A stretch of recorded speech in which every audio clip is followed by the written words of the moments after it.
Ma chère, comme c'est gentil votre maison, comment faites-vous pour tenir tout cela si propre, sans avoir de servante? Est-ce que c'est vous qui lavez le parquet? Oui. Comme c'est propre. La servante ne fait pas aussi bien que cela chez nous. Comme le jardin est joli. J'ai vu le linge qui était étendu. Est-ce que c'est vous qui faites la lessive aussi? Oui. Comme cela doit être fatigant. Je puis travailler. Moi, je suis bien trop délicate. Oh dear. Je mourrais s'il fallait que je travaille. Comme c'est futile. La mer est comme un journal que l'on a étalé avec des lignes et des lettres. Et là-bas, au-dessus de la langue de terre, on voit les grands navires passer comme des châteaux de toile. Ma chère, nous parlions de vous. Est-ce vrai que vous n'êtes jamais allée au théâtre? Jamais. Oh, et que jamais vous n'étiez sortie de votre pays? Et c'est ainsi qu'il vous a emmenés ici. Moi, je connais le monde. J'ai été partout. Je suis actrice, vous savez. Je joue sur le théâtre. Le théâtre, vous ne savez pas ce que c'est? Non. Il y a la scène et la salle. Tout est enclos. Les gens viennent là le soir, assis, les uns derrière les autres, pas rangés, regardant. Quoi? Qu'est-ce qu'ils regardent, puisque tout est fermé? Ils regardent le rideau de la scène et ce qu'il y a derrière quand il est levé. Il se passe quelque chose sur scène, comme si c'était vrai. Mais puisque ce n'est pas vrai, c'est comme les rêves que l'on fait quand on dort. C'est ainsi qu'ils viennent au théâtre la nuit. Je les regarde, et la salle n'est rien que de la chair vivante et habillée. Ils garnissent les murs comme des mouches jusqu'au plafond. Et je vois ces centaines de visages blancs. L'homme s'ennuie. L'ignorance lui est attachée depuis la naissance. Et ne sachant pas de comment cela commence ou finit, c'est pour cela qu'il vient au théâtre. Il se regarde lui-même, les mains posées sur les genoux, et il pleure, et il rit. Il n'a point envie de s'en aller. Je les regarde, et je sais qu'il y a là le caissier qui sait que demain on vérifiera ses livres. La mère adultère dont l'enfant vient de tomber malade. Celui qui vient de voler pour la première fois. Et celui qui n'a rien fait de tout le jour. Il me regarde et m'écoute, comme s'il dormait. L'œil est fait pour voir, et l'oreille pour entendre la vérité. Qu'est-ce que la vérité? Est-ce qu'elle n'a pas 17 enveloppes comme les oignons, qui voient les choses comme elles sont? Certes, l'œil voit, l'oreille entend, mais l'esprit tout seul connaît. Et c'est pourquoi l'homme peut voir des yeux et connaître des oreilles.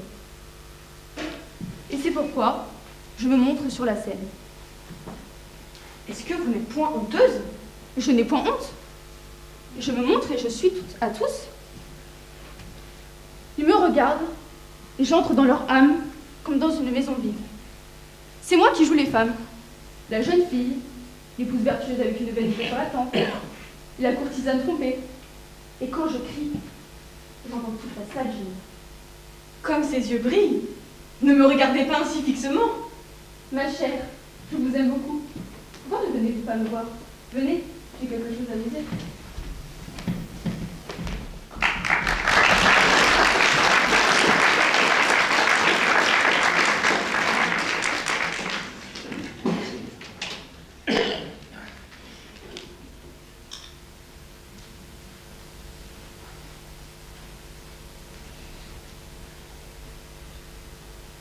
Sur une mer imaginaire, loin de la rive, l'artiste, en quête d'absolu, joue les naufragés volontaires.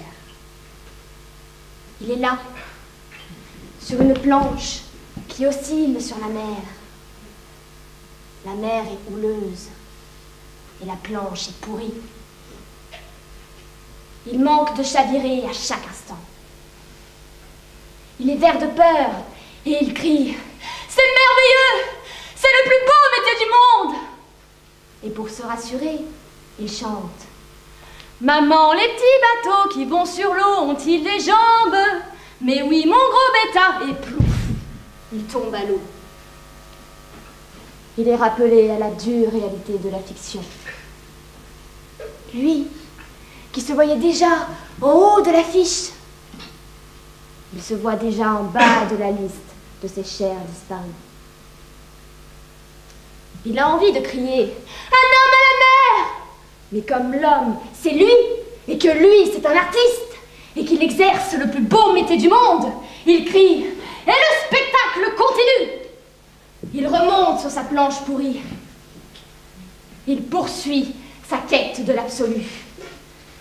Maman, les petits bateaux qui vont sur l'eau ont-ils des jambes? Et plouf, il retombe à l'eau. Il est bâilloté comme une bouteille à la mer, à l'intérieur de laquelle il y a un message de détresse. Il a envie de crier « Une bouteille à la mer !» Mais comme la bouteille, c'est lui, et que lui, c'est un artiste, et qu'il exerce le plus beau métier du monde, il crie « L'eau est bonne !» Un peu fraîche, mais bonne. Et il remonte sur sa planche pourrie. Il a complètement perdu le nord. Il se croit sur la mer du même nom. La mer du Nord. Il fait la Manche. Toujours sa quête de l'absolu. Maman, les petits bateaux qui vont sur l'eau ont-ils des jambes? Et il tombe à l'eau. Le public, qui est resté sagement sur la rive, se demande si l'artiste n'est pas en train de l'emmener en bateau. Il se dit « Mais alors, quand est-ce qu'il se noie ?» L'artiste, lui, s'aperçoit soudain que la planche pourrie sur laquelle il est remonté pour la énième fois donne de la gîte sur tribord, c'est-à-dire qu'elle se penche du côté où il va tomber. Il a envie de crier « Les femmes et les enfants d'abord !» Mais comme il est tout seul, il crie « Je suis le seul maître à bord !» Il ajouterait bien « Après Dieu !» Mais comme dans l'imaginaire, Dieu, on ne risque pas de le croiser. Dieu existe, certes, mais dans le réel. Pour Dieu, l'imaginaire, c'est une vue de l'esprit. La fiction, ça dépasse. L'artiste sait qu'il n'a rien à attendre du ciel. Alors, au lieu de crier « Après Dieu !» il crie « Après moi, le déluge !» Et tandis que sa planche, qui fait haut de toutes parts, s'enfonce dans les eaux, l'artiste n'a plus qu'une idée en tête. Sauver la recette. Il fait une annonce publicitaire. Mesdames et messieurs, la planche pourrie sur laquelle je suis remontée pour la dernière fois devant vous ce soir était sponsorisée par le ministère de la Culture. Et il coule avec la subvention. Il disparaît dans les flots. Et il réapparaît aussi sec. Il a de l'eau jusqu'à la ceinture. Ses deux pieds touchent le fond de la mer. Le public se dit « Ah ah, il s'est noyé dans un verre d'eau !» À l'évidence, la mer imaginaire sur laquelle l'artiste s'est aventuré imprudemment est à la hauteur de son imagination. Elle manque de profondeur. C'est une mer à marée basse, une mer de bas-fond, une mer indigne d'un grand naufrage. Alors, l'artiste, pour ne pas sombrer dans le ridicule, il fait la planche. Il fait la planche pourrie. Il a envie de crier « Une planche à la mer !» Mais comme la planche, c'est lui, et que lui, c'est un artiste, et qu'il exerce le plus beau métier du monde, il crie « Je suis le radeau de la Méduse à moi tout seul !» Et il se pourrait que cette fois-ci, il n'y ait pas de survivant. Le public, imperméable jusque-là, se dit « C'est un spectacle cool.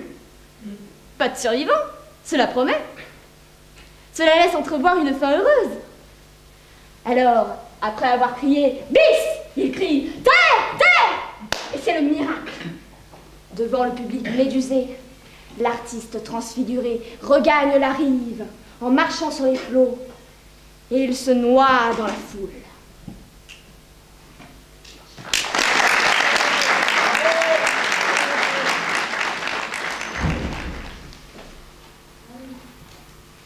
Rodrigue, qui l'eût cru? Chimène, qui l'eût dit? Je demande pardon à M. Pierre.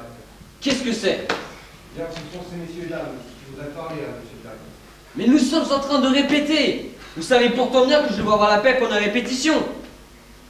Vous désirez, monsieur? Eh bien, voici, monsieur. Nous sommes en quête d'un auteur. Un auteur. Quel auteur? Eh bien, n'importe quel, monsieur. Nous n'avons pas le moindre auteur ici. Nous n'avons pas de pièces nouvelles en répétition. Tant mieux, monsieur. Tant mieux. Nous pourrions mettre votre nouvelle pièce. Et qu'est-ce qu'elle chante? Oui, évidemment, mais s'il n'y a pas d'auteur. À moins, monsieur le directeur, que vous ne consentiez vous-même à le devenir. Vous plaisantez? Mais pas le moins du monde, monsieur. Nous vous apportons un drame. Oui, nous pourrions faire votre fortune. Ah oui. Eh bien, en attendant, voulez-vous me faire un plaisir? Allez-vous-en. Nous n'avons pas de temps à perdre avec des fous. Oh, monsieur. Vous savez pourtant aussi bien que moi que la vie est pleine d'absurdités, qui peuvent avoir l'effronterie de ne pas paraître vraisemblables. Et savez-vous pourquoi, monsieur? Parce que ces absurdités sont vraies. Que diantre me chantez-vous là? Je dis, monsieur, que la folie, c'est de chercher la vraisemblance, sous prétexte de donner l'illusion du vrai. Cette folie-là, excusez-moi de vous le faire remarquer, c'est la seule raison d'être de votre métier. Ah, vraiment? Notre profession vous semble... Votre profession nous semble un métier de fou. Eh, mon Dieu, donnez l'apparence du vrai à ce qui ne l'est pas. Et cela sans nécessité, par simple jeu. Enfin, oui ou non, votre profession n'est-elle pas de faire vivre sur scène des personnages imaginaires? Et moi, je vous prie, cher monsieur, de vous rappeler que la profession de comédien est de la plus grande noblesse. Si les auteurs d'aujourd'hui ne nous donnent qu'à représenter des pièces stupides et ne mettent au monde que des fantoches, au lieu de créer des personnages profondément humains, il n'empêche que c'est notre orgueil d'avoir fait vivre ici, sur ces planches, des œuvres immortelles. Oui, oui, parfaitement. Vous faites vivre des êtres vivants, bien plus vivants que bien des êtres qui respirent et figurent sur les registres de l'état civil. Nous sommes parfaitement d'accord. Mais comment? Vous disiez d'abord... Permettez. Je vous répondais. Vous disiez que vous n'avez pas de temps à perdre avec des fous. Cependant, personne ne peut savoir mieux que vous que la nature se sert de l'imagination humaine pour continuer sur un plan plus élevé son travail de création. Parfaitement exact. Mais où voulez-vous en venir? Ah rien, monsieur. À vous prouver que l'on peut naître à la vie sous 1000 aspects et de 1000 façons. On peut naître arbre, caillou, cruche, papillon ou femme. On peut naître aussi personnage de théâtre. Et vous seriez, ainsi que mademoiselle, né personnage de théâtre. Précisément, monsieur. Et tous bien vivants, comme vous le voyez. Oh, je suis désolé de vous entendre rire ainsi. Nous portons en nous, je vous le répète, un drame. Vous pouvez vous en rendre compte rien qu'à l'aspect de cette dame en deuil. Allons, ça suffit, débarrassons le plancher. Je vous en prie, faites évacuer le plateau. Allons, on va y sortir. Mais non, écoutez-nous, nous. Et nous sommes ici pour travailler. Il n'est pas permis de se livrer à de pareilles plaisanteries. Votre incrédulité me surprend. N'êtes-vous donc pas, vous, comédien, habitué à faire vivre en vous-même, dresser les uns contre les autres, les personnages créés par un auteur? Vous hésitez de nous parce que nous ne sommes pas contenus dans la brochure du souffleur? Soyez-en persuadés que vous vous trouvez en présence de personnages extraordinairement intéressants, quoique un peu égarés. Oui, égarés, si l'on veut. Et voici comment. L'auteur qui nous a donné la vie n'a pas voulu, ou n'a pas pu, matériellement, achever de nous mettre au monde de l'art. Et ce fut un crime. Lorsqu'on a la chance de naître héros de théâtre, bien vivant, peut se rire de la mort. On est immortel. L'homme, l'écrivain, qui est l'instrument de la création, mourra. Mais sa créature ne mourra jamais. Et notez que, pour vivre éternellement, elle n'a pas besoin d'avoir des dons exceptionnels ou d'accomplir des miracles. Qu'est-ce que c'était que Chimène? Qu'est-ce que Rodrigue? Et cependant, ils vivront éternellement. Tout ça. Parce que, germes viables, ils ont eu le bonheur de trouver une matrice féconde qui les a enfantés et nourris, qui leur a donné la vie éternelle. Tout ça, c'est très beau, mais Où voulez-vous en venir? Nous voulons vivre, monsieur. Éternellement? Non, mais au moins un moment. En vous.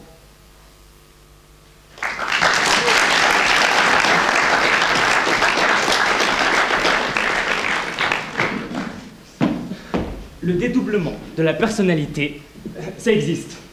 Je vais vous citer un cas. Tenez.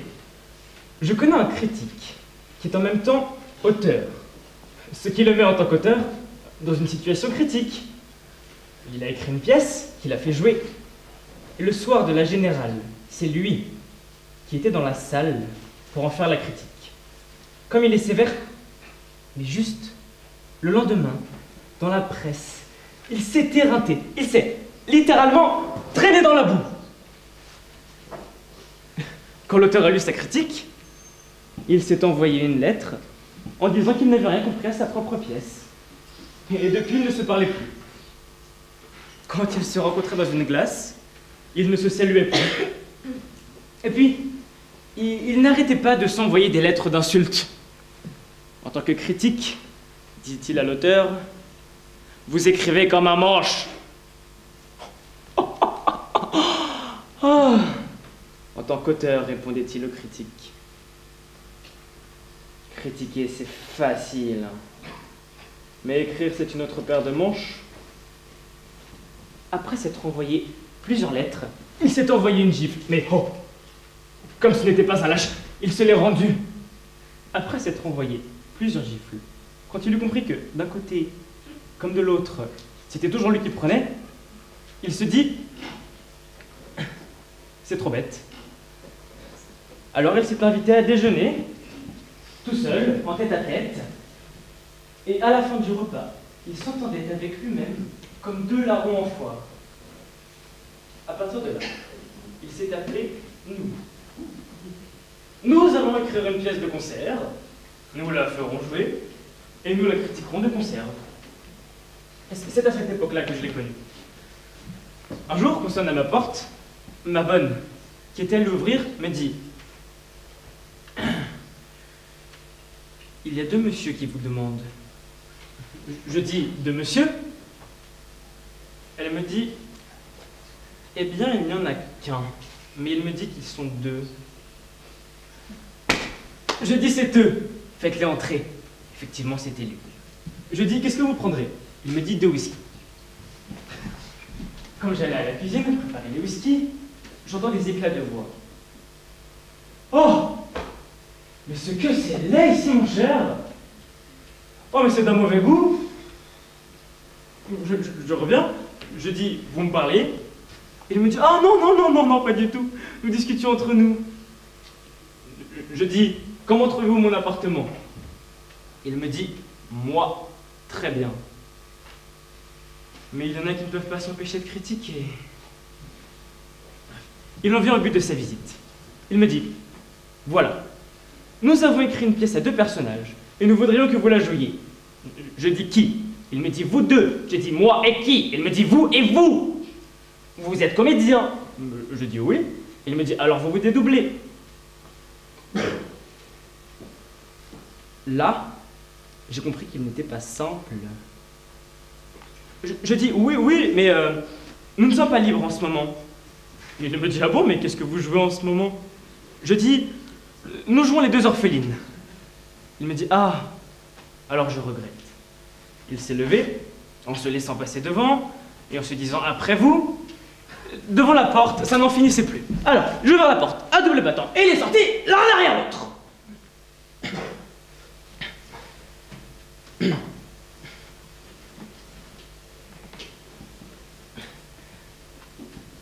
Vous savez, quelquefois, quand je repense à cela, je me dis, j'aurais peut-être mieux fait d'accepter Elisabeth. Mais non, je me dis, elle ne pouvait pas être bonne. Mais qu'est-ce que t'en sais? Tu ne l'as pas lu. Je n'ai quand même pas lire la pièce d'un fou. Mais qu'est-ce que t'en sais qu'il était fou? Plutôt 2 fois qu'une, non. Et il parlait tout seul, il n'arrêtait pas de discuter avec lui-même. Non mais, et toi, que fais-tu d'autre en ce moment?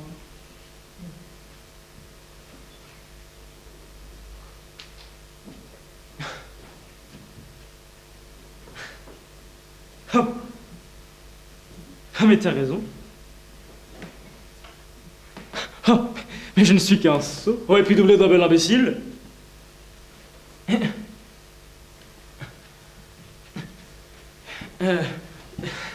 Si nous allons prendre l'air, ça nous ferait du bien. Excusez-moi, mesdames, messieurs, mais nous allons prendre l'air, et quand nous serons calmés, je reviendrai.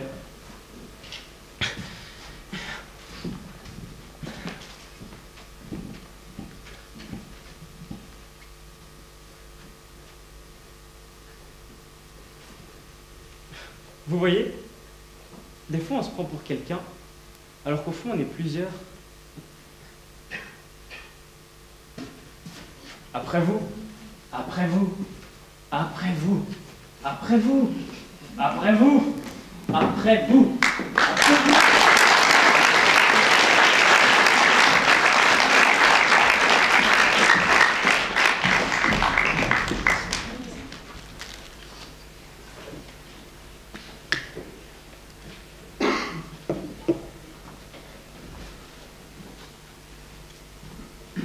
C'est moi. Je le vois bien. Oh, mais asseyez-vous donc. Tenez, servez-moi un peu de champagne. On m'attend. Je sais. Je m'ennuyais tellement chez mon tuteur que j'en suis tombée malade. Vous n'allez pas me raconter votre vie. Préférez-vous me raconter la vôtre? Non. Écoutez-moi 5 minutes. C'est pour vous expliquer. Donc, je m'ennuyais, je m'étiolais. Enfin, je tombais en longueur. Vous savez ce que c'est. Oui, vous aviez besoin d'un mari. J'avais besoin de distraction. Ce sont les médecins qui l'ont dit. Ils ont dit, cette fille va mourir. Il faut des balles, des fêtes, des spectacles. Moi, les balles, vous savez. Vous aimez ça, les balles? Non. Il faut vous dire que j'avais fauté. Oh, par ennui, simplement. Alors, on préférait le spectacle au bal, parce qu'on pouvait me tenir à l'œil. Vous êtes idiote. Et pourquoi? Je trouve idiot que vous ayez fauté. Ça ne vous va pas du tout. A-t-on idée? Et avec qui? Bah, c'est si loin. Et puis, c'était si ennuyeux que je suis redevenue vierge tout de suite après. Donc, je vais au théâtre, à Drury Lane. Il y avait sur scène un jeune homme, ravissant, et qu'il était... ravissant, et quelle voix, et comme il parlait bien d'amour. Et pourtant, sa Juliette était si laide. C'était Roméo. La soirée passa comme une seconde. Je n'avais pas respiré, je n'avais pas applaudi, je n'avais pas parlé. Vous avez eu tort. Les acteurs ont besoin d'encouragement. Qui jouait Roméo? Le surlendemain, on me conduisait aux morts de Venise. Ah, le bel homme. Et qu'il était agréablement jaloux. J'adorerais, moi, qu'on m'étouffe avec un oreiller. Je trouve ça délicat. Mourir dans les plumes. Quel rêve! Desdemone jouait très mal, et puis, elle était trop vieille. Mais lui, pour tout dire, je le préférais encore à Roméo. C'est que j'ai toujours eu du goût pour les hommes mûrs. Et qui jouait Othello? Le lendemain, on me conduisait aux morts de Venise. Ah, le bel homme. Et qu'il était agréablement jaloux. Cette fois-ci, on jouait Hamlet, un pauvre jeune homme qui pense trop. Mais si joliment. Dommage qu'il ait eu à faire depuis ses toits blanches. Moi, je lui aurais répondu, j'aime que les hommes aient de la conversation. Enfin, elle meurt. Bon débarras. Mais le pauvre meurt aussi. Et stupidement. Cette fois-ci, j'ai pleuré. Ah, comme j'ai pleuré. Et soyez contents, j'ai applaudi. Et qui jouait Hamlet? Campbell. Quoi? Mais non, Tim, mais non. C'était vous, bien sûr. Et Roméo, c'était vous. Et Othello, c'était vous. Et Hamlet, c'était vous. Mais, avouez que Campbell ne joue pas si mal. Oui, bon. Alors, j'ai fait prendre mes renseignements. Et j'ai appris que vous étiez ivrogne, paillard, perdu de dette, tantôt mélancolique, tantôt forcené. Et je me suis dit, cet homme a besoin d'une femme. J'ai besoin de distraction. Vous avez besoin d'une femme, d'une fille de commerçant, volontaire et têtue, aussi peu romanesque que possible, pour mettre un peu d'ordre dans votre vie. De l'ordre. C'est cela. Et le génie, qu'est-ce qu'il deviendrait pendant que j'aurais de l'ordre? Vous ne me comprenez pas. L'ordre, ce serait ma partie, et le génie, ce serait la vôtre.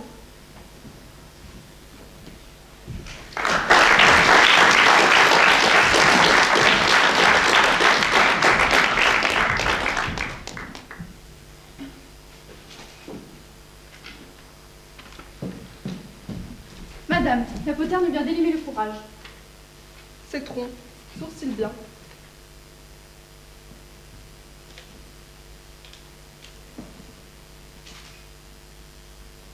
Bien ma quille, pourquoi serpez-vous là? Que vidanger? C'est que, madame, c'est que quoi? C'est que je n'ai plus de pulot vert pour la crécelle.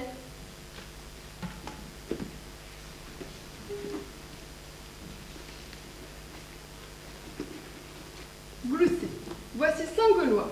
Loupé chez le petit soupi d'en face, c'est le moins fourreur du panier. Madame, c'est pas trop. Y a que... Quoi, y a que je n'ai plus de gravats pour mes aridelles, plus de stuc pour le bafouiller de ce soir, plus d'autres gens pour presser les mouches, plus rien dans le parloir, plus rien. Et moi non plus, Irma. Ratissez, rien dans ma limande. Mais qu'allons-nous mariner, mon pieu? Bonne quille, bon beurre, ne plumez pas. J'arrime le compte d'un croissant à l'autre. Il me doit plus de 500 crocus. Ton fieu s'il grogne à la godille, ton fils s'il mord au se piquer, et moi, qui n'ai plus ni froc ni échelle pour la meunière. Ça suffit. Je vous le plie et le replie. Le comte me doit des lions d'or, nous fourrons dans les grands arcs-poussins, vous aurez tout ce qui clôt. Et maintenant retournez à la besoche. Laissez-moi saoul, laissez-moi filer ce dormant.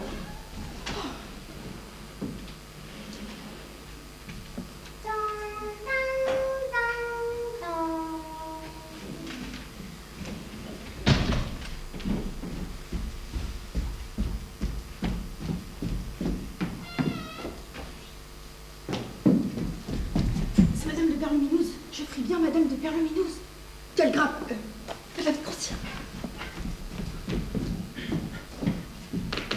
Madame de Perlumineuse.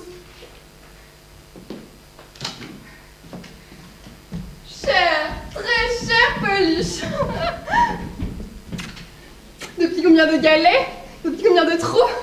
N'avais-je pas eu le mitron de vous sucrer? Hélas, chère, j'étais moi-même très vitreuse. Mes 3 plus jeunes tourteaux ont eu la citronnade, l'un après l'autre. Pendant tout le début du corsaire, je n'ai fait que nicher le moulin, courir chez le ludion ou chez le tabouret. J'ai passé des pluies à surveiller leur carbure, à leur donner des pinces et des boussons. Bref, je n'ai pas eu une minette à moi. Pauvre chère. Et moi qui me grattais de rien? Tant mieux, je m'en recuis. Vous avez bien mérité de vous tartiner, après les gommes que vous avez brûlées. Poussez donc. Depuis le mou de crapaud jusqu'à la mi-brioche, on ne vous a vu ni au waterproof, ni sous les alpagas de bois de migraine. Il fallait que vous fussiez vraiment gargarisé. Il est vrai. Quelle céruse. Je ne puis mouiller sans gravir.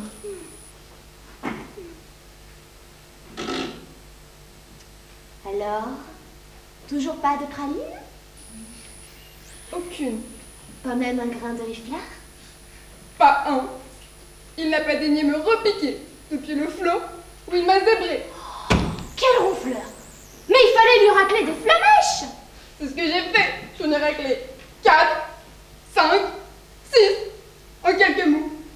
Jamais il n'a ramené. Pauvre chère petite tisane. Oh. Si j'étais vous, je prendrais un autre lampin. Impossible. On voit que vous ne le coulissez pas. Il a sur moi un terrible foulard. Je suis sa mouche, sa métaigne. Il est mon rotin, mon sifflet. Jamais je ne le bouclerai. Mais j'y touille.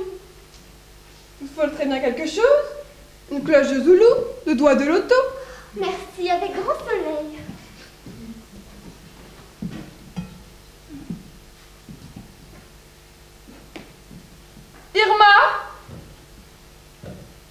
Irma, voyons. Oh, cette biche, elle est courbe comme un tronc. Excusez-moi, il faut que j'aille à la basoche. Je radoue dans 1 minute.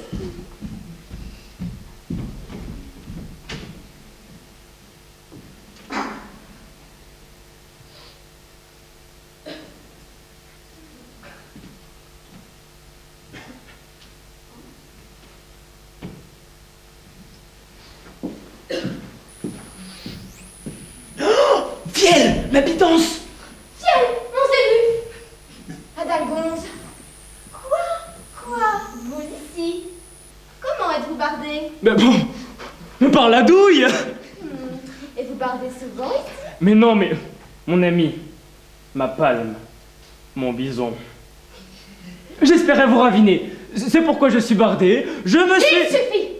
Je grippe tout. C'était donc vous, le mystérieux sifflet dont elle était la mitaine et la sarcelle. Vous, oui, vous, qui venez ici faire le mascaret, le beau boudin noir, le joli pied. Tandis que moi, eh bien moi, je me ramaudais les palourdes à m'habiller mes pauvres tourteaux. Allez, vous n'êtes qu'un... Alors, Irma, c'est bien tendu, n'est-ce pas? 2 petits allemands, au lignon, des fruiteurs réglables, avec du flou, une touque de ramier sur du pacha, et des petites glottes de sparadrap, loties au franc. Ciel, mon lampion! Quoi? Vous ici? Quelle bonne tulipe! Venez renflouer votre chair, pitance! Mais comment êtes-vous bardé? Eh bien oui, je bredouillais dans les garages après ma séance au sleeping. Je me suis dit, Irène est sûrement chez sa farine, je vais aller les susurrer toutes les deux. Cher comte, posez donc votre candidature là. Et prenez donc ce galopin. Vous devez être caribou. Oh, vraiment caribou. Le saupiquet s'est prolongé fort dur, on a frétillé, rançonné, refrétillé, re-rançonné. Câliner des boulettes à plein flocon. Je me demande où nous livrera tout ce potage. Cher, mon zébu semble tellement assez planche dans votre charmant tortillon que l'on croirait... Oserais-je le moudre? Mais oui, allez-y, je vous en mouche. Eh bien oui, l'on croirait qu'il vient souvent ici ronger ses grenouilles. Il barde là, tout droit, le sous-pied sous l'oreille, comme s'il était en son propre Finistère. Et vous avez le pot pour frire. Mais voyons, le comte est si glaïeul, si evershape, si chamarré de l'édredon, qu'il ne se contenterait pas de ma pauvre bouilloire, ni de ce modeste miroton.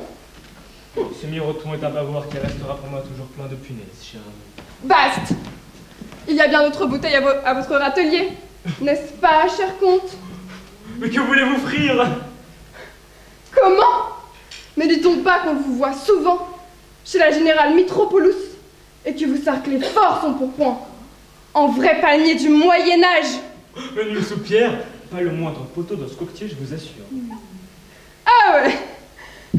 Et la peluche de Madame Virgus n'est-elle pas toujours pendue à vos cloches? Mais, sirotez, Tiens, je vois que vous brassez mon zébu mieux que moi-même. Bravo. Et si j'ajoutais mon brin de mille à ce toucan? Ah, mon cher, tel qui roulera dit, pervenche pèlera. Ne dois-je pas ajouter que l'on vous rencontre le sabre glissé dans les chambranles de la grande Fédora?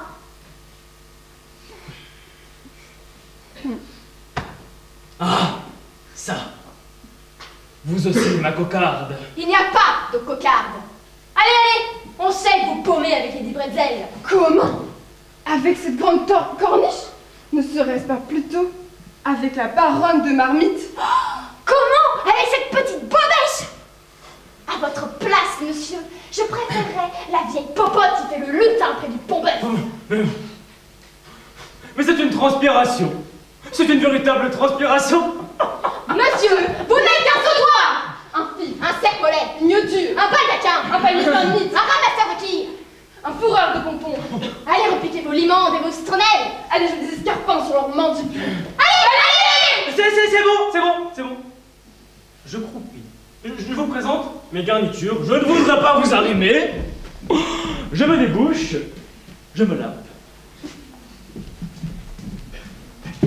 Madame et cher cheminée.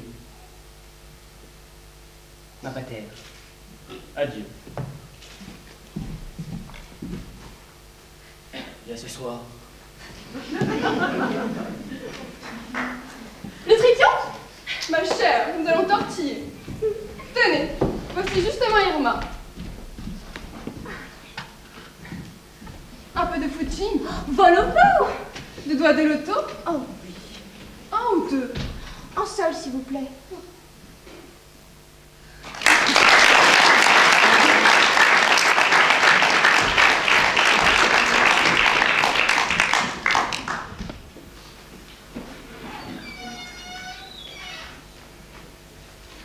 Mesdames et messieurs,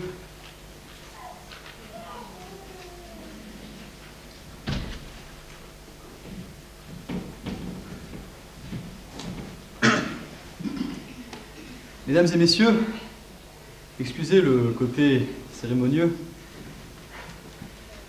c'est pour une demande en mariage. Voilà. Nous ne nous connaissons qu'en partie, la première, la deuxième débutant à peine. Et déjà, j'éprouve pour vous un sentiment profond, comment dire, d'amour.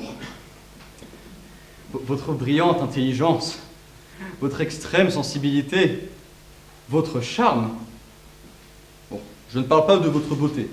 Vous êtes dans la pénombre, je distingue mal vos traits, mais je vous fais confiance. Bref, je suis tombé amoureux de vous. Éperdument, je vous le dis tout à trac, c'est le coup de foudre. L'accueil que vous m'avez fait, si chaleureux, m'autorise à penser que vous n'êtes pas tout à fait insensible à mon humour. Me trompais-je?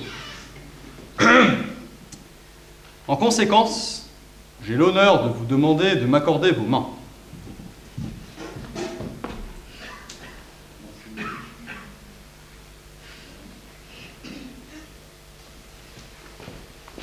Merci.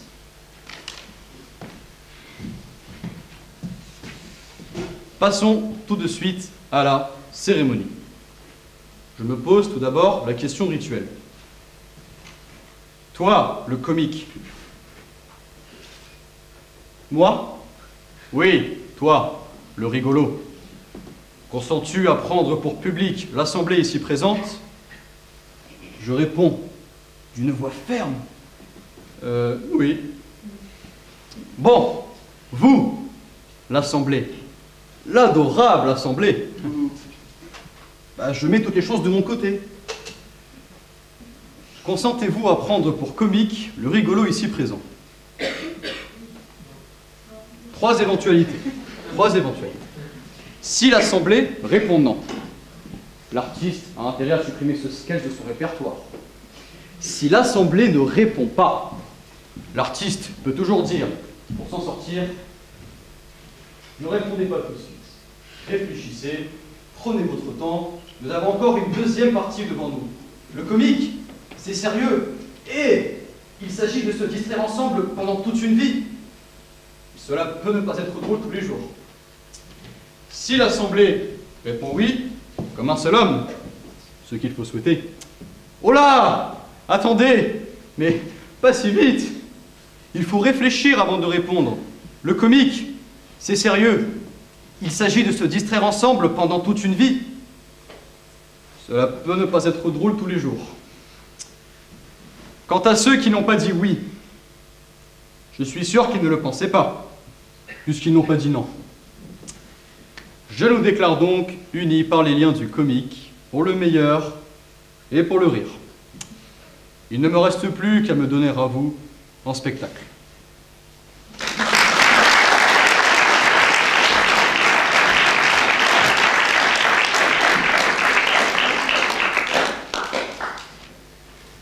Bravo.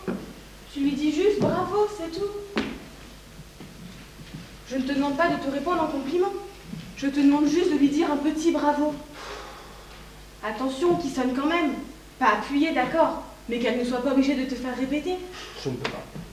Tu ne peux pas dire bravo. Non. Même un petit bravo. Non. C'est quoi? C'est les mots qui te gênent? Non, c'est ce qu'il veut dire. Oh, ce qu'il veut dire, si tu le dis comme bonjour. Déjà, il veut beaucoup moins dire ce qu'il veut dire. Ça veut quand même un peu dire félicitations, non? Oui, mais pas plus. Vraiment pas plus. J'ai haï cette soirée. J'en ai conscience de ça, Louise. J'ai tout détesté. Les décors, les costumes, la pièce. Et elle, surtout elle. Justement, comme ça tu n'es pas obligé de lui dire que tu n'as pas aimé. Tu lui dis juste un petit bravo. Tu es débarrassé et moi j'enchaîne. Tiens, sa loge est là.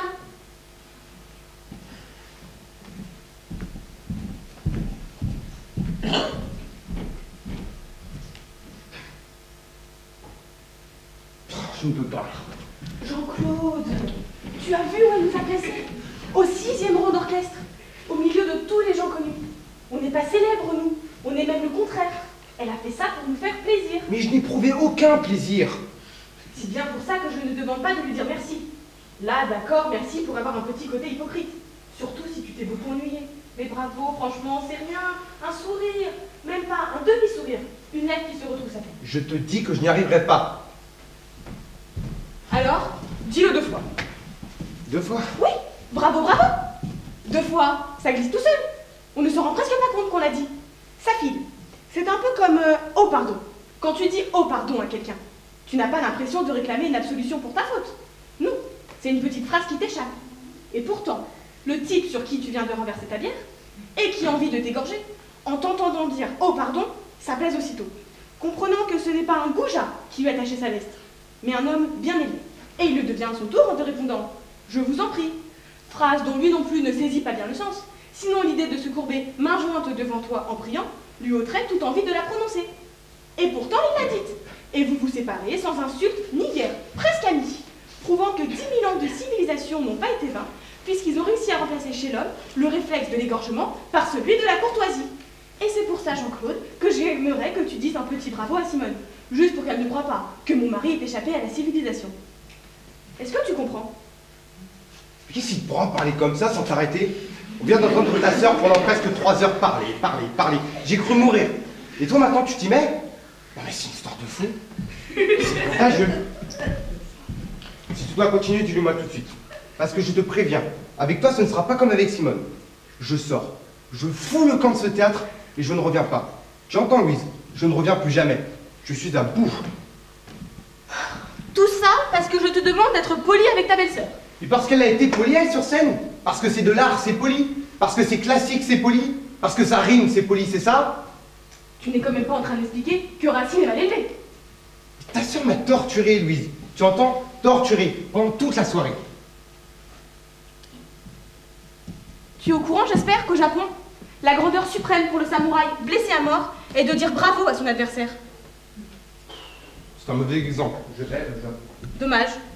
Un peu d'Extrême-Orient aurait pu t'aider. Mais dis à quoi? À mieux comprendre, à mieux te comprendre, en oubliant 2 petites minutes ta tête d'occidental butée. Louise, je t'ai prévenu, ne va pas trop loin, je suis à bout. Parce que figure-toi, quand le samouraï blessé à mort dit bravo à son adversaire, ce n'est pas pour le féliciter, mais pour l'humilier. Ah bon? Bien sûr, c'est la vengeance suprême. Ton sabre a meurtri mon corps, mais mon âme est intacte. Et elle te dit bravo. Voilà la victoire, la vraie. Bravo d'avoir dit bravo à son bourreau. Maintenant, si tu refuses de te dire bravo en disant bravo à Simone, c'est ton affaire. Un homme qui n'a pas hurlé pendant cette représentation ne peut pas se dire bravo, Louise. Quand je pense que j'ai supporté ce supplice sans broncher, comme un lâche, sans rien dire, pendant très exactement 223 minutes et 17 secondes. Oui, ça j'ai vu. Tu l'as regardé ta montre. Ah, tout le temps. À un moment, j'ai même cru qu'elle s'était arrêtée. Pendant la longue tirade avec le barbu, le père. Ça n'avançait pas. Je me suis dit, la garce, elle nous tient. 800 personnes coincées dans leur fauteuil. Elle nous a bloqué les aiguilles pour que ça dure encore plus longtemps. Je ne sais pas comment j'ai tenu, je ne sais pas. N'exagère pas, hein, tu n'es pas mort non plus. Non. Et tu sais pourquoi? Parce que je me suis mis à répéter un mot. Un seul mot. Un mot magique. Entracte. Entracte. Mais il n'est jamais venu, jamais. 5 actes sans une seconde d'interruption, Louise. Tu appelles ça la civilisation? 15 ans d'attente, Jean-Claude. 15 ans que Simone attend de rentrer à la Comédie Française. Et ça y est, c'est fait, elle est engagée. Et miracle, on lui offre le rôle qu'elle rêve depuis toujours. Pour la première fois de sa vie, elle vient de jouer Phèdre dans le plus prestigieux théâtre d'Europe. Et toi, son beau-frère, tu refuses de lui dire bravo? Même un petit bravo? Mais qu'est-ce que tu es devenu? Un animal? Elle vient de jouer Phèdre pour la première fois de sa vie. Tu te moques ou quoi? Et le jour de notre mariage, tu oublies peut-être? Elle en a déclamé un morceau en plein milieu du repas. Comme ça, sans déclarer personne. Même qu'après, les enfants ont pleuré et qu'aucun invité n'a voulu danser. Et mon père a gueulé sur le tien. Elle nous a foutu une ambiance de merde avec sa vocation et ses alexandrins. Mais c'est maman qui lui avait demandé pour nous faire une surprise. Ah bah la surprise, ça fait être que je quitte la table, Louise. La table du plus beau jour de notre vie. Il fallait que je t'aime pour rester immobile 20 minutes, le couteau planté dans le gigot, pendant que l'autre hystérique beuglait sa poésie en se caressant les seins. Et 20 ans après, elle remet ça, l'intégrale en plus. Et tu voudrais que je lui dise bravo à cette grosse vache? Jean-Claude! Quoi, Jean-Claude, il a pris 20 kilos, c'est vrai ou faux? C'est l'attente, l'angoisse d'attendre ce rôle. 15 ans d'angoisse. Forcément, elle a compensé par la nourriture. Mais franchement, ce n'est pas ça qui compte. Ah, quand t'es habillé en toche, ça compte quand même un peu. Pourquoi tu es venu, Jean-Claude? Pardon? Pourquoi tu m'as accompagné à cette première? Tu plaisantes. Dis-moi du nom. Tu connais la silhouette de Simone? Tu savais qu'elle allait jouer Phèdre. Pourquoi tu es venu? Parce que ça fait 3 mois que tu me bassines jour et nuit avec la première de ta sœur qui ne faut rater sous aucun prétexte. La date du 23 février a été soulignée en rouge sur tous les agendas, tous les calendriers. C'est devenu une fête familiale. Cette année, on aura eu Pâques, Noël et Phèdre. D'ailleurs, je te signale, que ni ton père, ni ta mère, ni ton frère ne sont présents ce soir. Elle n'avait que 2 places pour la première. Pourquoi c'est tombé sur nous? Pourquoi?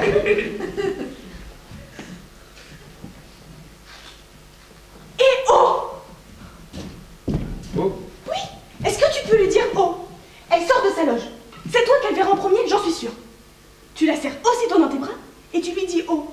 Tu n'as même pas besoin de le dire fort. Tu lui susurres à l'oreille. Oh! Oh. Oui. Je pense que dans Bravo, ce qui s'entend le plus, c'est le oh.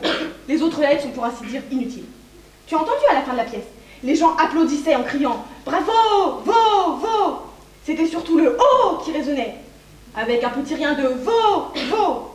Voilà. Vo, ce serait parfait. Tu me demandes de dire vo à ta sœur. Vo. Oui. Louise, est-ce que le moment n'est pas venu de faire le point sur notre couple? J'en étais sûre. La fuite, la tangente, l'esquive. Une fois de plus, tu cherches à échapper à ce que je te demande. Jamais le moindre effort pour me comprendre. Et parce que pour tu me en fais, toi, des satisfaire. efforts? Beaucoup, Jean-Claude, beaucoup. Oh, je rêve. Je te propose quand même, je te signale quand même, que je t'ai proposé d'enlever 75% du mot bravo. Après m'avoir fourgué 4h30 de ta sœur. 3h30. Et l'heure qu'on est en train de passer à piétiner devant sa loge, ça compte pour du beurre? Mais elle se lave. Tu ne vas quand même pas compter de la même façon Simone dans Phèdre et Simone sous la douche. C'est toi que je compte en ce moment, Louise. Toi qui m'épuises autant qu'elle sur scène, qui t'additionne à ta sœur. J'ai la double ration. Je me rends compte que dans un théâtre, vous êtes les mêmes, aussi assommantes l'une que l'autre. Détrompe-toi, Jean-Claude, détrompe-toi. Moi, je suis très loin d'être comme Simone. Parce que figure-toi, si un jour, un jeune homme aux cheveux bouclés et aux mollets sanglés de lanières de cuir traversait un jour ma vie, je pars avec lui illico, sans me retourner, sans hésiter.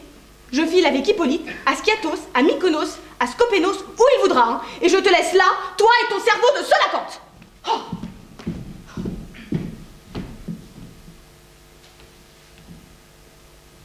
Tu ne dis rien? Non. Ça ne te fait rien? Quoi? Ce que je te dis? Non. Que je parte avec Hippolyte, ça ne te fait rien? Non. Même dans une île grecque? Non. Cerveau de Solacanthe, c'était dans Phèdre? Non. Ah, on aurait dit. Normal, ça vient du grec koilos, creux, akantha, épine. C'est un gros poisson, un de nos ancêtres avant le singe. Non, quand même.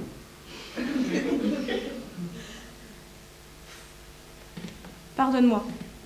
Je ne pensais pas ce que je t'ai dit. Tu ne m'aimes plus? Et tu me le dis à la Comédie Française. Je crois que ni moi ni toi on gardera un bon souvenir de cet endroit. Où tu vas? Dehors, boire une bière. Tu reviendras? Je ne pense pas. Jean-Claude! Ah, ma chérie, tu es là! Alors, ça t'a plu? Oh, ma pauvre chérie, tu es toute bouleversée. C'est parce que...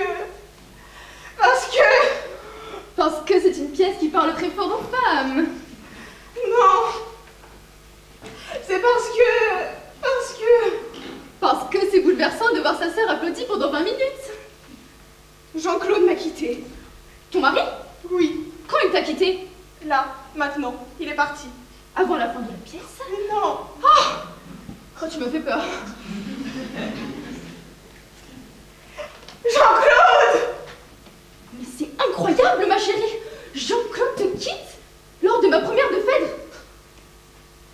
Et tu te souviens de ce que je vous ai joué le jour de votre mariage? Bien sûr, je m'en souviens, pauvre salope! Connasse! Ordure! Merdeuse! Putain! Chérie, ma chérie! Oui! Qu'est-ce que j'ai dit de mal? Et moi, tu ne me dis rien? Même pas bravo? Même pas un petit bravo?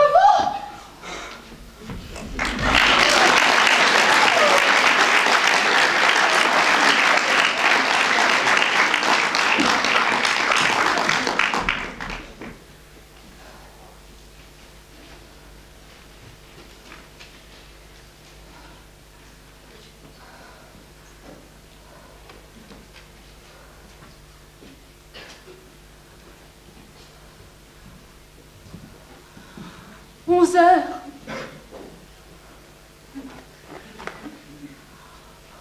Je ne peux plus attendre. Mes gants. Oh, toi, c'est toi. Il n'y a personne. Les domestiques? Je les ai éloignés, comme tu me l'as demandé. Nous sommes seuls. Voyons pas. Depuis tout à l'heure, depuis ce coup de téléphone, je ne vis plus. Que se passe-t-il? Réponds, que se passe-t-il? Je suis perdu. Comment? Je suis perdu. Je suis enfin perdu. Toi? Mais pourquoi? Pourquoi? Donne-moi un verre d'eau, veux-tu, je...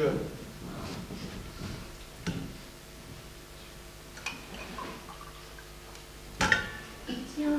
Merci.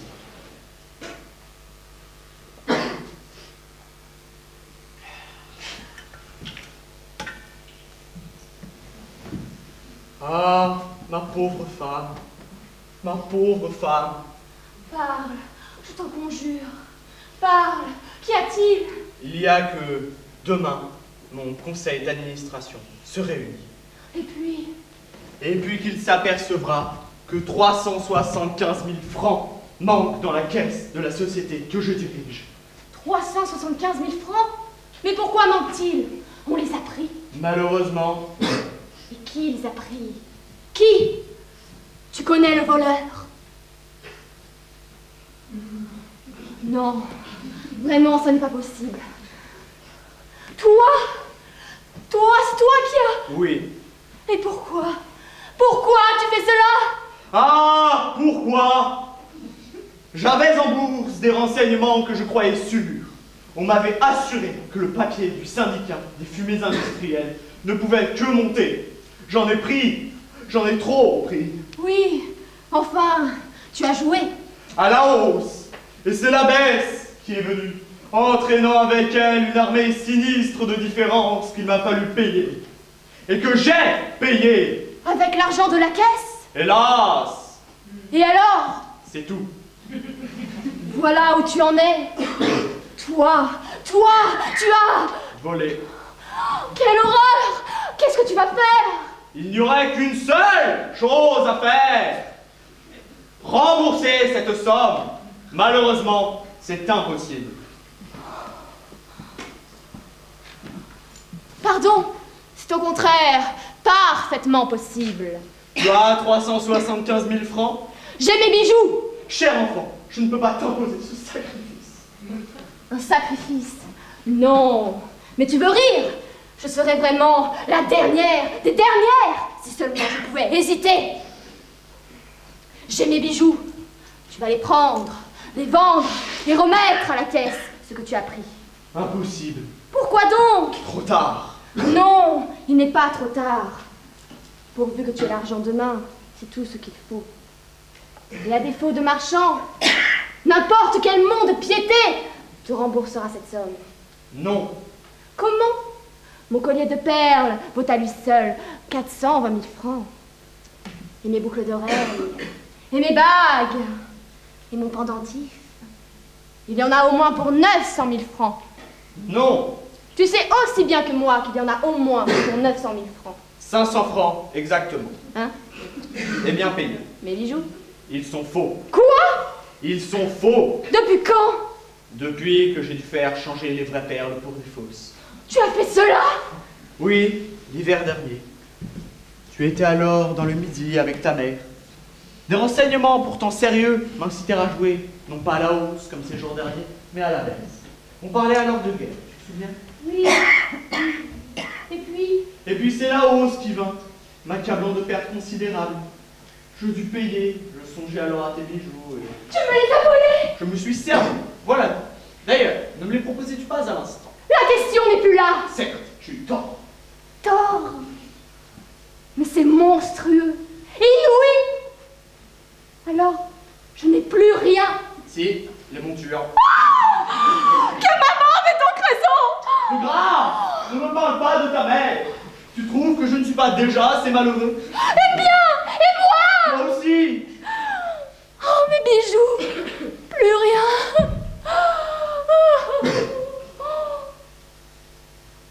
Mais alors, quand nous sortions, c'était des bijoux faux que je promenais cet hiver. Apparemment. Quelle horreur! Et je ne m'en suis pas aperçue. Tu avais confiance, tout est là.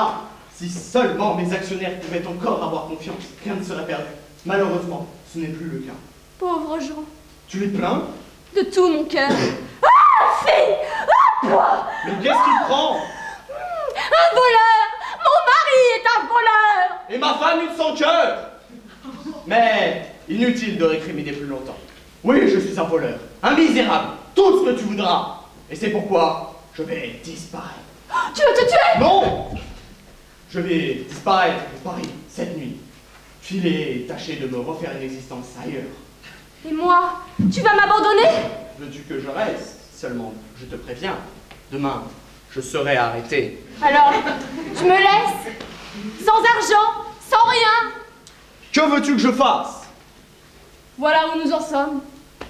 Après 10 ans de mariage. Adieu! Pardon? Quoi? Et Madame Schlum? Madame Schlum. Oui, Madame Marguerite Schlum. Je comprends pas. Vraiment, c'est pourtant clair. Je te demande ce que devient dans toute cette histoire Madame Marguerite Schlum. Est-ce que je sais? J'ignore ce que fait cette dame. Cette dame est pourtant ta maîtresse. Non, mais tu es folle. Elle n'est pas ta maîtresse? Madame Schlum est mariée. Et son mari est cocu! Nous le savons. Angèle, bon voilà, je n'ai que le temps de prendre mon train. Peux-tu me laisser partir? Non! Tu ne peux pas me laisser passer. Pas avant que tu m'aies répondu. Quoi? Elle n'est pas ta maîtresse. Je te répète que tu es folle. Tu ne fais pas la cour à Madame Schlum. Angèle, pour la seconde fois, veux-tu me laisser passer? Tu ne flirtes pas avec cette grue. Angèle, ne pousse pas à bout. Elle n'est pas ta maîtresse. Angèle! Tu oses me soutenir que depuis 2 mois, tu ne me trouves pas avec cette traînée, avec cette moi que rien. Ah! Elle est propre, ta conquête. Tu peux en être fier. Mon bonhomme, une paillasse. Même pas un paillasson. Tu vas te taire! Pas avant que tu aies parlé. Pas avant que tu m'aies dit ce que je veux que tu me dises. Mais quoi? Tonnerre d'une pipe, mais quoi? Quelle est ta maîtresse? Eh bien oui! Là! Es-tu contente? Elle est ma maîtresse! Veux-tu que je te dise? Tu cries trop.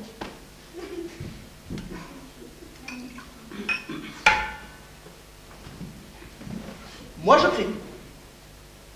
Ah non, pas petit. Ah non. Tu as peut-être beaucoup de talent, hein. Tout est possible. Mais quant à me donner des conseils, ah ça non. Hein, je t'en prie, à d'autres. Oh, si tu te vexes.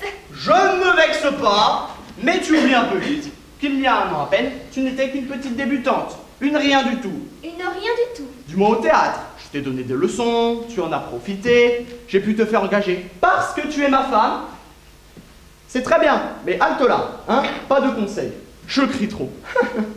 Pauvre enfant, j'articule, moi. Allons, on reprend. Du commencement? Naturellement, tout. Tout? Tout.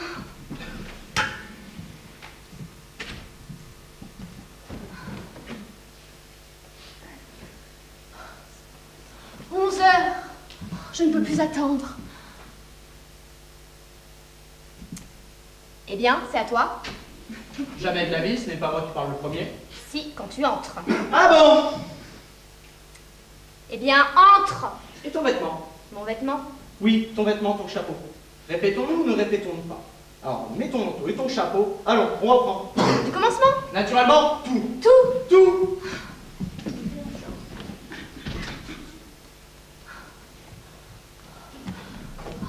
11 heures, je ne peux plus attendre. Oh, mes gants.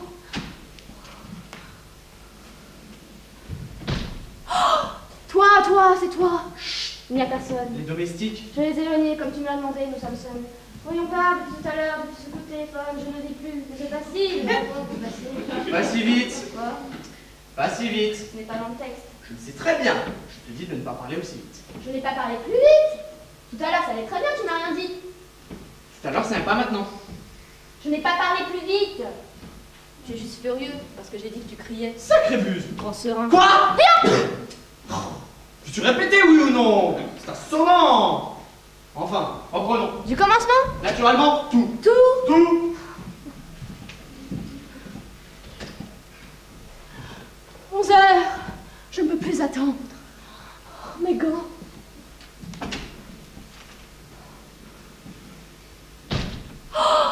Oh, toi, c'est toi. Chut, il n'y a personne. Les domestiques? Je les ai envoyés, tous les deux en course, comme tu me l'as demandé. Nous sommes seuls. Voyons, parle. Depuis tout à l'heure, depuis ce coup de téléphone, je ne vis plus. Que se passe-t-il? Réponds, que se passe-t-il? Je suis perdu. Comment? Je suis perdu. Tu entends? Perdu. Toi? Mais pourquoi? Pourquoi? Donne-moi un verre d'eau, veux-tu? Tiens.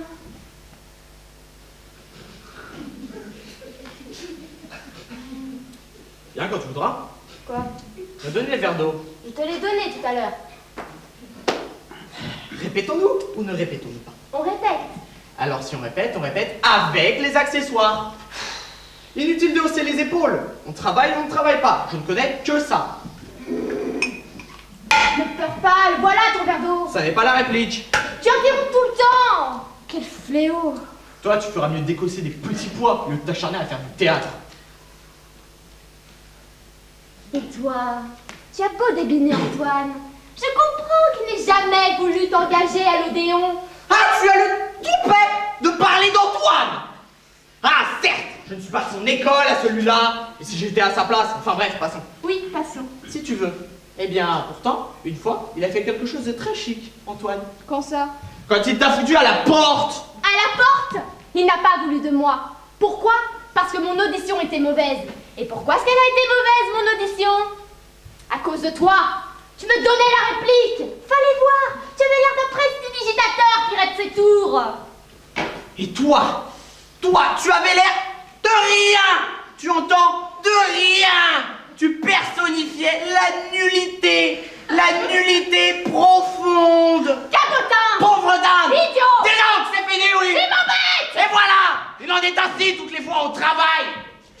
Où vas-tu? Éclat, on reprend. Du commencement? Naturellement, tout. Tout?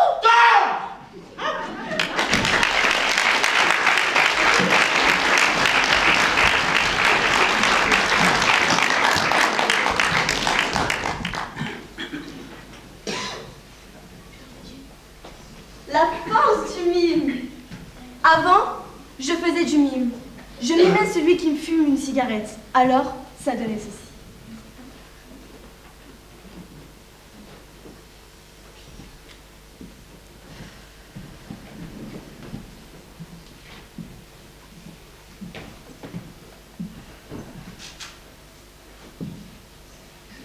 Et ça plaisait beaucoup.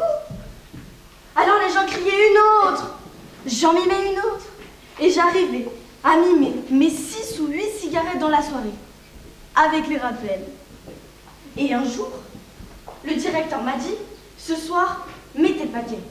Il y a des fumeurs dans la salle. Alors, j'ai mimé tout le paquet. Un triomphe. Et j'arrivais à mimer mon paquet tous les soirs. Je ne pouvais plus m'en passer.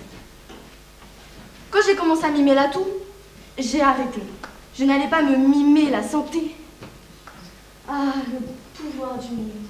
Rien que d'avoir évoqué une cigarette. Tenez, regardez. Il y a de la fumée dans lui. Il faut dissiper tout ça. Parce qu'il ne faut pas laisser de traces. Parce qu'il faut éviter de polluer les espaces vides. Il n'y a pas que les espaces verts qu'il faut protéger. Les espaces vides aussi. Parce que vous avez des artistes, des mimes en particulier. Ils évoquent des figures. Ils tracent des lignes comme ça.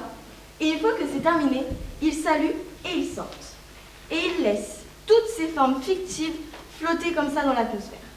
Il faudrait mettre un écriteau. Messieurs les mimes, vous êtes priés de laisser l'espace aussi vide en sortant que vous l'avez trouvé en entrant. Moi, quand il m'arrive de mimer quelqu'un qui ouvre une porte, non seulement la porte, je la ferme, mais je l'emporte. Supposez que je mime un papillon. Il est dans sa boîte. J'ouvre la boîte, je prends le papillon. Eh bien, le papillon, il ne faut pas que je le laisse s'échapper. Ou, s'il s'échappe, il ne faut pas que je le perde de vue, que je le quitte des yeux. Parce qu'il ne faut jamais lâcher dans la nature des papillons qui n'existent pas. Ça crée des fantasmes. Et ensuite, les gens voient danser des papillons devant leurs yeux et ils ne savent pas d'où cela vient. Non, le papillon, il faut le rattraper et l'effacer.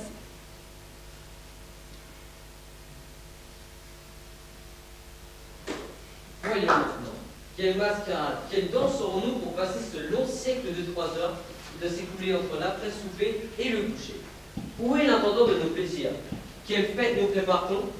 N'a-t-on pas une cérémonie pour soulager les angoisses d'une heure de torture? Appelez Philostrate. Me voici, puissant aisé. Dites-moi, quel amusement aurons-nous ce soir? Quelle mascarade, quelle musique? Comment tromperons-nous le temps paresseux si ce n'est par quelques distractions? Voici le programme des divertissements déjà mûrs. Que votre Altesse choisisse celui qu'elle veut voir le premier. Le combat contre les centaures, chanté sur la harpe par un eunuque athénien. Nous ne voulons pas de ça. J'en ai fait le récit à ma bien-aimée, à la gloire de mon parent Hercule. L'orgie des bacchantes ivres, déchirant dans leur rage, le chantre de la Thrace. C'est un vieux sujet. Il a été joué la dernière fois que je suis revenu vainqueur de Thèbes. Les 9 muses pleurant la mort de la science, récemment décédant la misère. C'est quelques critiques de satire mentant qui ne convient pas à une cérémonie nuptiale. Courte scène fastidieuse du jeune Pyrame et de son amant Thisbé. Farce très tragique. Farce tragique. Fastidieuse et courte, comme qui dirait de la glace chaude, de la neige la plus étrange. Comment trouver l'accord de ce désaccord? C'est une pièce longue d'une dizaine de mots, monseigneur. Je n'en connais pas de plus courte. Et pourtant, monseigneur, elle est bien trop longue de 10 mots. Car il y a là des mots justes, des acteurs capables. Et puis, elle est tragique. Pyrame s'y tue.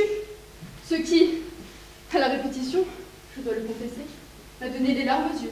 Des larmes plus gaies que n'en a jamais versé le rire le plus bruyant. Qui sont ceux qui la jouent? Des hommes à la main rude, des ouvriers d'Athènes, qui jusqu'ici n'avaient encore jamais travaillé par l'esprit. Ils ont chargé leur mémoire balbutiante pour le jour de vos noces. Nous allons l'entendre. Non, mon homme seigneur, elle n'est pas digne de vous. Je l'ai entendue d'un bout à l'autre. Il n'y a rien là. Rien du tout. Je veux entendre cette pièce, car il n'y a jamais rien de déplacé dans ce que la simplicité et le zen nous offrent. Allez, introduisez-les et prenez vos places. Je n'aime pas voir l'impuissance se surveiller et les ailes succomber à la tâche. Mais, ma charmante, vous ne verrez rien de pareil. Ils disent qu'ils ne peuvent rien faire en ce genre. Nous n'en aurons que plus de grâce à les remercier de rien. Nous nous ferons un plaisir de bien prendre leur méprise, là où un zèle impuissant, une noble bienveillance considère l'effort, et non le tact. S'il plaît à votre Altesse, le prologue est tout prêt. Qu'il approche.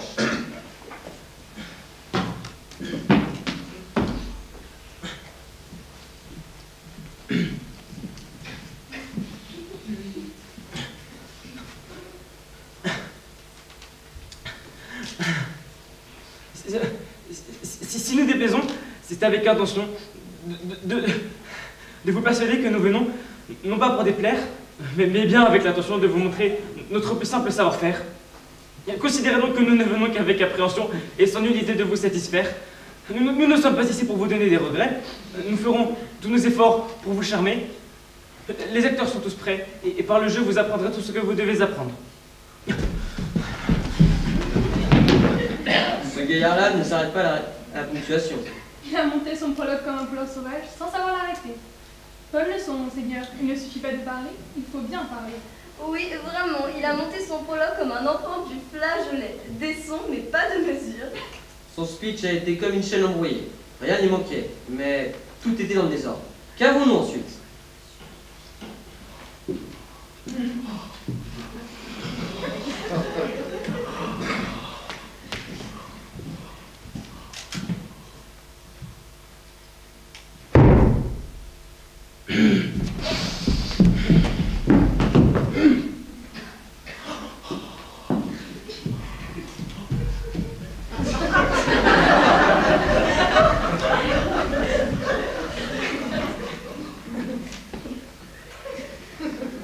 Gentils auditeurs, peut-être êtes-vous étonnés de ce spectacle.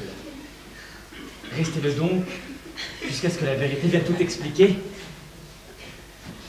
Cet homme est Pyrame, c'est évident.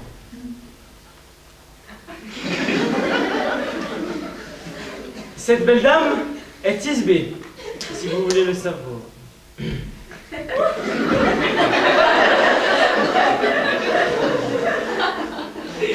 Cette femme, avec sa brique et sa chaux, représente un mur. Cet ignoble mur qui séparait nos deux amants, c'est au travers de ces fentes que nos pauvres âmes sont habituées à chuchoter. Que nul ne s'en étonne. Cette femme, avec sa lanterne, son chien et son fagot d'épines, représente le clair de lune. Car, si vous voulez le savoir, devant le clair de lune, nos amants ne se font pas scrupule de se rencontrer à la tombe des Ninus pour s'y faire la cour. Une nuit, que la confiante Thisbé arrivait la première,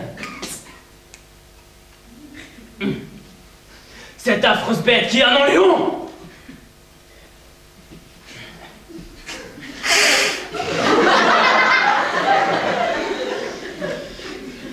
Une nuit, que la confiante Thisbé arrivait la première, la fit fuir de peur, ou plutôt d'épouvante.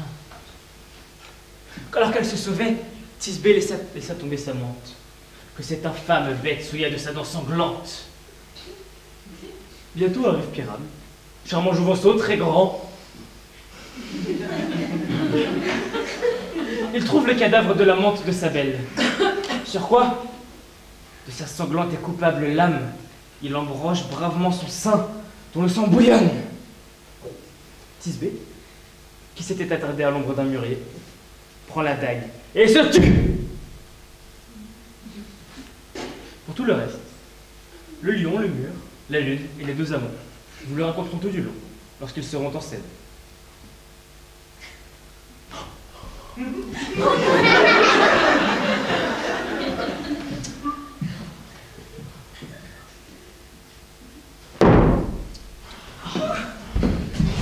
Je me demande si le lion doit parler. Rien d'étonnant à cela, monseigneur. Un lion peut bien parler, quand il y a tant d'âmes qui parlent. Dans cet intermède, il arrive que moi, dont le nom est Groin, je représente un mur. Un mur, je vous prie de le croire, percé de lézardes ou de fentes, à travers lesquels nos deux amants, Pyrame et Thisbé, se sont parlé bas, souvent, très intimement. Cette chaux, ce plâtras et ce moellon vous montrent que je suis bien un mur. Bien un mur. Cette chaux, ce plâtras et ce moellon vous montrent que je suis bien un mur. C'est la vérité. Et c'est ici qu'à gauche et droite, nos deux amants doivent se parler bas. Peut-on désirer que la chaux barbue parle mieux que ça? C'est la cloison la plus spirituelle que j'ai jamais ouï discourir, monseigneur. Voilà Pyrame qui s'approche du mur. Silence. Ô nuit horrible! Ô nuit aux couleurs si noires! Ô nuit qui est partout où le jour n'est pas! Ô nuit! Hélas, hélas, hélas! Je crains que ma Thisbé n'ait oublié sa promesse. Et toi, ô mur, ô doux, ô aimable mur, qui te dresse entre le terrain de son père et le mien. Mur, ô doux et aimable mur, montre-moi ta fente, que je hasarde un œil au travers. Merci, mur courtois. Que Jupiter te protège. Mais que vois-je? Je ne vois pas Tisbé. Oh, méchant mur, à travers lequel je ne vois pas mon bonheur. Maudite soient tes pierres de m'avoir ainsi déçu. Maintenant, ce me semble, c'est au mur, puisqu'il est doué de raison à riposter par des malédictions. Non, vraiment, monsieur, c'est pas le tour du mur.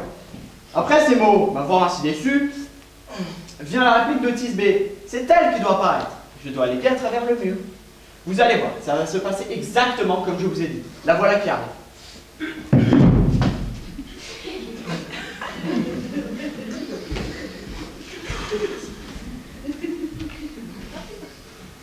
Oh, oh mur! Tu m'as entendu gémir? Est-ce que tu me séparais de mon bon pirate? Que des fois mes lèvres cerises sont embrassées de pierre. Pierre, sinon tu ne choques, c'est le poil. J'aperçois une voix. Allons maintenant à la crevasse pour voir si je n'entendrai pas la face de ma Tisbé. Tisbé! Mon amour, c'est toi, je crois. Mon amour? Crois ce que tu veux, je suis sa grâce ton amoureux, toujours fidèle comme Léandre. Et moi fidèle comme Hélène, jusqu'à que le destin me tue. Sa femme ne fut pas si fidèle à Procrus. Autant sa femme le fut à Procrus, autant je le suis. Oh, embrasse-moi à travers le trou de ce vil mur. C'est le trou du mur que j'embrasse, ne me relève. Veux-tu me rejoindre immédiatement à la tombe du vieux Nigo? Ninus! À la tombe du vieux Ninus? Porte ou vive, j'y vais sans délai. Ainsi, moi, le mur, j'ai rempli mon rôle. Et cela fait, le mur s'en va. Il faut que le mur aille.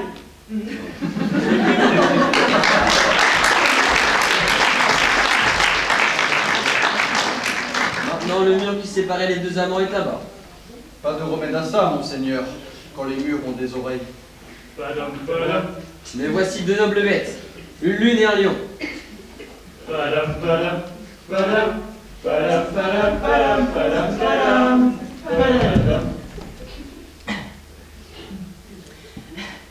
Mesdames, vous dont le gentil cœur s'effraie de la souris la plus monstrueusement petite qui trotte sur le parquet, vous pourrez bien ici frissonner et trembler en entendant un lion féroce rugir avec la rage la plus farouche.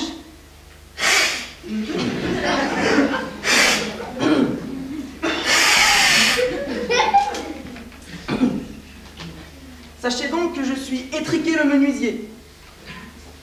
Un lion terrible, non, pas plus qu'une lionne. Car si je venais comme lion chercher querelle en ce lieu, ce serait au péril de ma vie. C'est une bien gentille bête et une bonne âme. La meilleure âme de bête que j'ai jamais vue, monseigneur. Ce lion est un vrai renard pour la valeur. Oui, et une par la prudence. Laissons-le à sa prudence et écoutons la lune.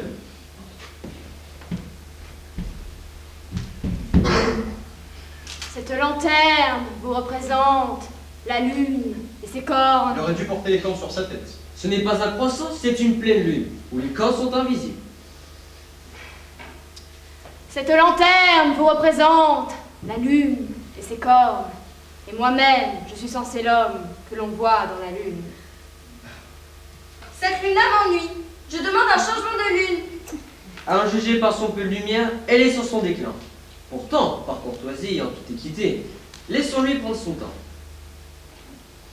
Continue, Lune. Tout ce que j'ai à vous dire, c'est pour vous déclarer que cette lanterne est la lune, que moi je suis l'homme dans la lune, que ce fagot d'épines est mon fagot d'épines, et que ce chien est mon chien. Eh bien, tout ça devrait être dans la lanterne, puisque tout ça est dans la lune. Mais silence, voici venir Tisbé. Mais voici la tombe du vieux Nigo. Ninus! Mais où est Pirate?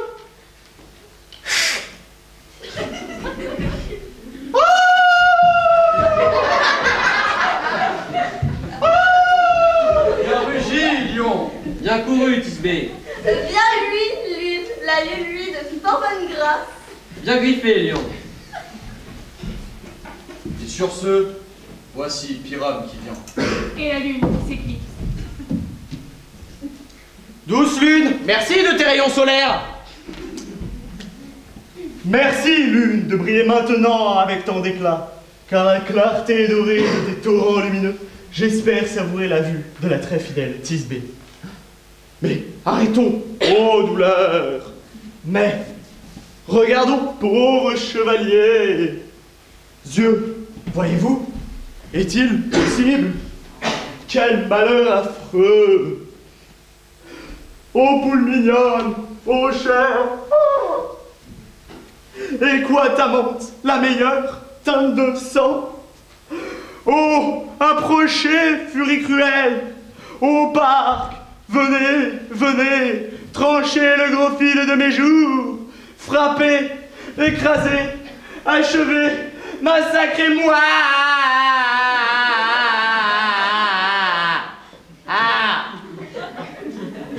Comment se fait-il que la lune soit partie avant que Thisbé soit venue et ait retrouvé son amant? Elle le rejoindra à la clarté des étoiles. La voici. Et sa douleur va terminer la tête. Non. Ô nature, pourquoi créas-tu les lions? Je sais pas. Ta gueule. Puisqu'un lion infâme a défloré ici, ma bien-aimée, laquelle est, non, laquelle était la plus belle dame qui ait vécu et porté visage, aimée d'amour et d'amitié. Venez, larmes, consumez-moi, dehors, épée, blesse le téton de Pyrame, oui, ce téton gauche où le cœur gambade. Ainsi je meurs, ainsi. Maintenant me voilà mort, maintenant me voilà parti. Mon âme est dans le ciel, lampe perd ta lumière. Lune prend la fuite, maintenant vous voyez, un décédé. Comment se fait-il que la lune soit partie avant que Thisbé soit venu et ait retrouvé son amant? Elle le retrouvera à la clarté des étoiles. La voici.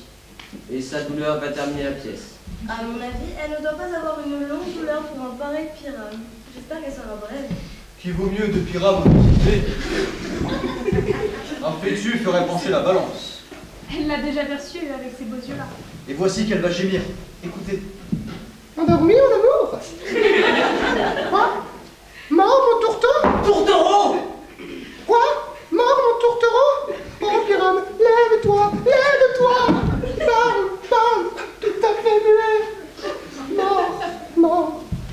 Il tombe ton bras recouvrir, ses yeux charmants, ses lèvres de lys, ce nez cerise, ses joues jaunes comme la primavera. Tout cela n'est plus. Ah non! Gémissez! Ses yeux étaient verts comme des poireaux. Oh, vous les trois sœurs, venez à moi, avec vos mains pâles comme le lait, trempez-les dans le sang, puisque vous avez tombé de vos ciseaux sur fil de soie. Plus un mot, ma langue. Viens, vérité, plonge-toi en sang, ainsi Thisbé finit. Aïe! Aïe!